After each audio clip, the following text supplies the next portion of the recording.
Bismillahirrahmanirrahim. Assalamualaikum warahmatullahi wabarakatuh. Alhamdulillah rabbil alamin. Hamdan katsiran thayyiban mubarakan fih kama yuhibbu rabbuna wa yardah. Salatu wassalam ala nabiyyina Muhammadin wa ala alihi wa sahbihi ajma'in, amma ba'd. Kembali kita melanjutkan pelajaran dari kitab Mukhtarat Qawaidil Lughatil Arabiyyah karya Al-Ustaz Abdul Rafiq Ghufran hafizahullahu ta'ala. Silakan dibuka halaman 88. Kita masih membahas tentang al-mansubat, isim-isim yang i'rabnya mansub. Di antara isim yang i'rabnya mansub adalah ketika dia menjadi al-maf'ulul mutlaqu atau maf'ul mutlaq. Rumusnya adalah mata. Maf'ul mutlaq adalah masdar nasab yang disebut bersama fi'ilnya untuk menjadi penguat, atau untuk menerangkan jenis, atau untuk menerangkan bilangan. Perhatikan, maf'ul mutlaq itu berupa isim masdar, dan dia disebut bersama fi'ilnya. Ini dua ciri khusus dari maf'ul mutlaq. Dan maf'ul mutlaq ada 3 macam. Kita lihat di sini, nomor 1, maf'ul mutlaq untuk menjadi penguat, artinya untuk menekankan suatu pernyataan, untuk taukid. Jadi kita tahu ya, untuk melakukan taukid itu ada beberapa cara. Ya, bisa pakai inna atau anna, bisa pakai lam taukid, bisa pakai nun taukid, bisa dengan pengulangan, bisa dengan maf'ul mutlaq, dan macam-macam. Ya, contoh maf'ul mutlaq untuk menjadi taukid. Allah Ta'ala katakan, wa kallamallahu Musa takliman. Dan Allah Subhanahu wa Ta'ala bicara dengan Nabi Musa takliman, dengan sebenar-benarnya bicara. Perhatikan di sini ada takliman. Takliman ini adalah masdar dari fi'il kallama yukallimu takliman. Fi'il kallama yukallimu, masdarnya takliman. Maka ada isi masdar, dan lihat di awal disebutkan fi'il kallama. Maka sudah terpenuhi 2 ciri dari maf'ul mutlaq, yaitu ada isi masdar dan ada fiilnya. Sehingga takliman di sini kenapa dia kok man, kenapa dia mansub, kenapa dia harokatnya fathah? Karena dia menjadi maf'ul mutlaq. Kemudian contoh yang kedua, hafiztud darsa hifdzan.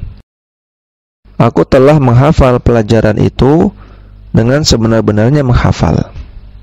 Atau kita terjemahkan dengan lebih enak, aku benar-benar telah menghafal pelajaran itu. Nah, perhatikan di sini ada hifdzan. Hifdzan ini masdar dari hafidha yahfadhu, hifdzan. Dan di sini disebutkan fiilnya, yaitu hafidhtu.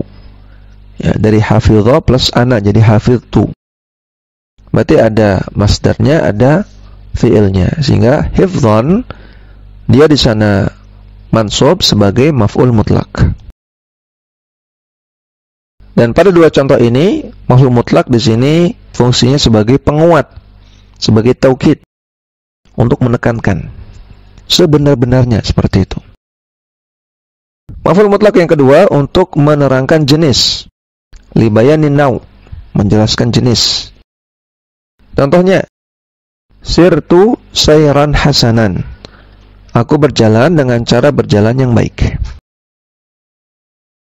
Perhatikan di sini ada masdarnya, yaitu sayran dari fi'il sara yasiru, sayran, artinya berjalan.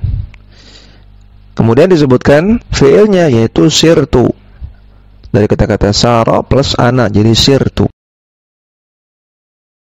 Maka sayran di sini sebagai maf'ul mutlaq, dan dia di sini tugasnya untuk menjelaskan nau, menjelaskan jenis.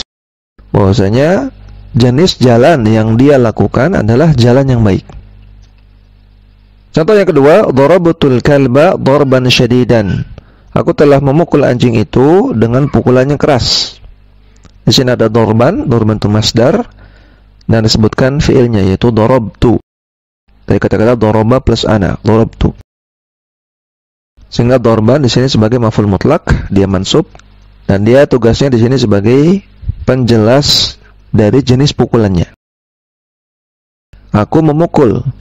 Bagaimana jenis pukulannya? Darban syadidan, pukulan yang keras. Yang ketiga, untuk menerangkan bilangan. Contohnya, darabatul kasula darbataini. Aku telah memukul anak yang malas itu dengan 2 pukulan. Berarti kan di sini ada darbataini. Ini bentuk mutsanna dari darbatun, yang mana darbatun itu masdar. Dan fi'ilnya juga disebutkan di sini darabtu. Sehingga darbataini ini maf'ul mutlak. Dia mansub sebagai maf'ul mutlak. Dan tanda mansub untuk isim yang mutsanna adalah ya. Silakan dicek lagi tabel halaman 58. Sehingga di sini darbataini, ya, bukan darbatani atau bukan darbatan saja, tapi dia mutsanna, maka darbataini. Dan dia tugasnya di sini sebagai yang menerangkan jumlah bilangannya. Aku memukul berapa kali? Darbataini, 2 kali. Kemudian kadang-kadang maf'ul mutlak didahului kata kullu atau ba'du. Contohnya, ihtaramal alima kullal ihtirami. Mereka menghormati para ulama dengan sebenar-benarnya. Jadi kata-kata kullal ihtirami ini adalah maf'ul mutlak. Yang mansub adalah kullanya. Kullanya yang mansub. Dia sebagai maf'ul mutlak. Al-ihtirami majrur sebagai mudhaf ilaih dari kulla. Nanti kita akan bahas tentang mudhaf ilaih di bab tentang majrurat. Contoh yang kedua, ataraddadu ilaihi ba'dhat taraddudi. Aku ragu kepada dia dengan sebenar-benarnya. Kata-kata ba'dhat taraddudi ini menunjukkan maf'ul mutlak. Yang taraddud itu masdar, kemudian ataraddadu itu fi'ilnya. Ya, maka di sini ada maf'ul mutlak yaitu ba'dhat taraddudi. Sehingga ba'dhah ini mansub. Kemudian kadang-kadang maf'ul mutlak dibuang fi'ilnya. Artinya kadang-kadang tidak dimunculkan, kadang-kadang dihapus, disembunyikan. Contohnya pada perkataan syukron. Nah, ini kan perkataan yang sering kita gunakan kan, syukron. Kalau dikasih hadiah sama temannya, syukron ya. Syukron ini maf'ul mutlak. Kalau kita munculkan fiilnya menjadi ashkuruka syukron. Aku berterima kasih kepadamu dengan sebenar-benarnya. Syukron itu masdar, fiilnya ashkuruka. Sehingga syukron ini sudah menunjukkan sangat, ya, benar-benar sudah menunjukkan taukid. Sehingga tidak perlu lagi ditambahkan jiddan. Ya, tidak perlu syukron jiddan, tidak perlu. Karena syukron ini sudah menunjukkan saya sangat-sangat terima kasih kepadamu. Kemudian haqqan, yang artinya sebenar-benarnya. Kalau kita munculkan fiilnya, ahikkuhu haqqan. Aku membenarkan dia sebenar-benarnya. Misalnya ketika ada orang yang bicara, ya, dan kita setuju dengan dia, maka kita katakan haqqan. Contoh yang ketiga, jiddan. Jiddan itu juga maf'ul mutlak. Contoh penggunaannya, dzalika rajulun karimun jiddan. Itu adalah lelaki yang sangat dermawan sekali. Sangat-sangat dermawan. Ini untuk taukid, jiddan itu taukid. Kalau kita munculkan fiilnya menjadi yajiddu jiddan. Yang artinya benar-benar terjadi. Dzalika rajulun karimun yajiddu jiddan. Itu adalah laki-laki yang dermawan, yang benar-benar ada orangnya dan benar-benar dermawan. Contoh yang keempat, qiyaman. Kalau kita munculkan fiilnya, qumu qiyaman. Bangunlah atau berdirilah dengan sebenar-benarnya berdiri. Contoh yang keempat, aydan. Contoh penggunaannya, jaa aliyun wa aydan muhammadun. Telah datang Ali, demikian juga Muhammad. Kalau kita munculkan fiilnya, jaa aliyun wa adha Muhammadun aydan. Muncul fi'il adha yang artinya juga sama. Yang keenam, subhanallahi. Subhana nunnya itu di fathah, dia mansub. Nah, dia subhana kenapa mansub? Karena sebagai maf'ul mutlak. Kalau kita munculkan fi'ilnya, usabbihu subhanallahi, aku benar-benar mensucikan Allah. Seperti itu. Contoh yang lain adalah afwan. Ya, afwan artinya minta maaf. Kalau kita munculkan fi'ilnya, asta'fika afwan, aku minta maaf kepadamu dengan sebenar-benarnya maaf. Ya, maka afwan itu sudah terkandung makna di dalamnya sebenar-benarnya. Saya benar-benar minta maaf. Sehingga tidak perlu lagi ditambahkan jiddan. Ya. Jadi keliru kalau ada yang mengatakan afwan jiddan. Kemudian kadang-kadang maf'ul mutlak dibuang, langsung muncul sifat atau naatnya. Contohnya, wadhkurullaha katsiran, berzikirlah kepada Allah dengan banyak. Di sana sebetulnya ada maf'ul mutlak, yaitu dzikran. Jadi asalnya wadhkurullaha dzikran katsira. Ya, dzikran itu maf'ul mutlaknya. Adapun katsiran itu kan sebagai sifatnya. Karena fi'ilnya kan uzkuru, zikir, berarti masdarnya dzikran. Dialah yang menjadi maf'ul mutlak. Tapi di sini tidak disebutkan dalam ayat, disembunyikan, namun hanya dimunculkan sifatnya saja. Latihan. Maf'ul mutlak memiliki 3 fungsi. Sebutkan dan berilah contoh masing-masing dalam jumlah mufidah. Ya, tadi yang pertama untuk taukid, untuk penguat.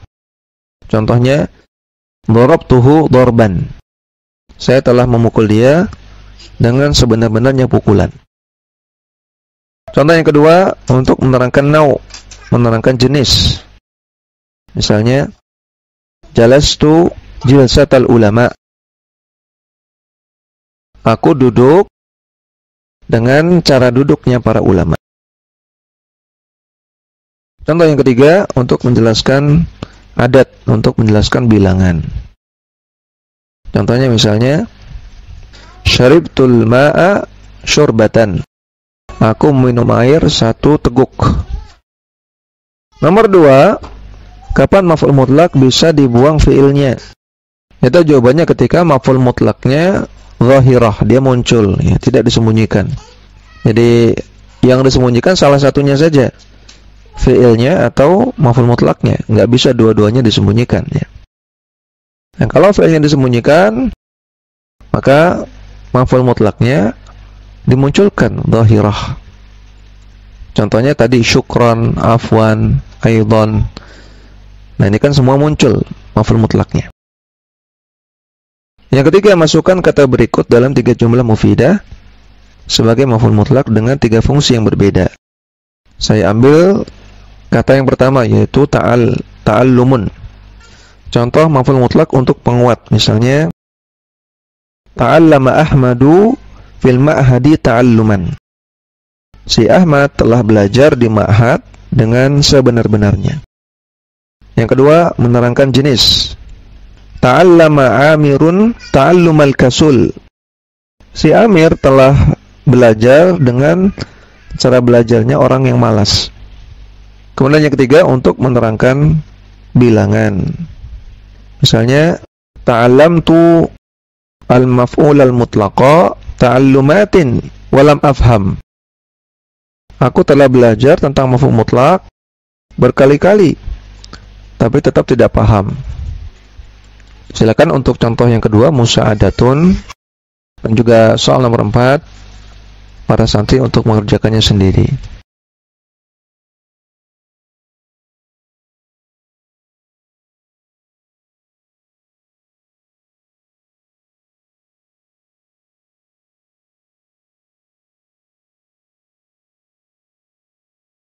Demikian, wassallallahu ala nabiyina Muhammadin wa ala alihi wa sahbihi wasallam.